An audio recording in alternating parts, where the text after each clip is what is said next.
So then progressed on to reload phase, increasing loading through weighted exercises in the gym, develop technical proficiency in the key movements, introduce landing force and starting to prepare to run. Was obviously full weight bearing, but still recommendation was not to do any weight bearing loading, so squatting or other quad dominant based movements beyond 90 degrees for the duration of the phase. First strength test, 9 weeks post-operation, a huge 50% reduction.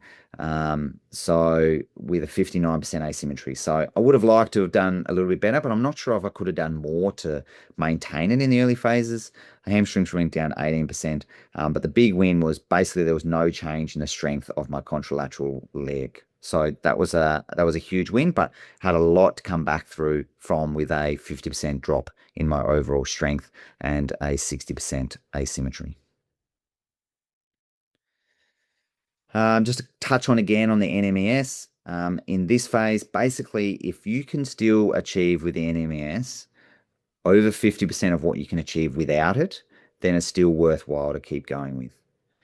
So on the test here, I could do about 42 kilos myself, and then with the stim, I got up to 35 kilos. So therefore, still maintaining it around kind of 3, maybe up to 4 times a week, with the dosages there, which was recommended in the paper I presented before.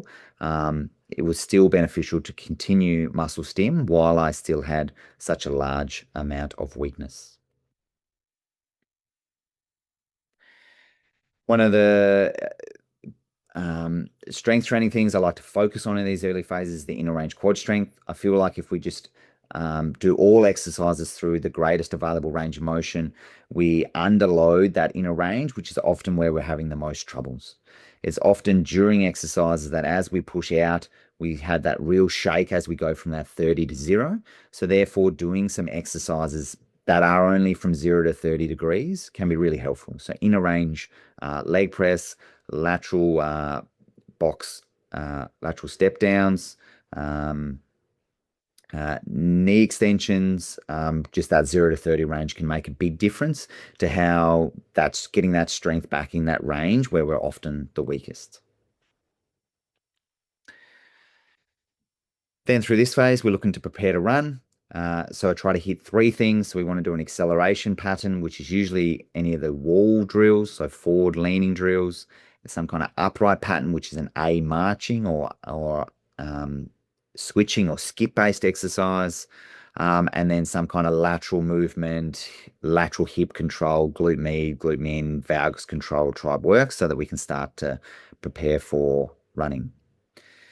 This is obviously backed up by strength work in the gym, and then after that, we jump in the water and we get running in the water so that we can hopefully run before we run.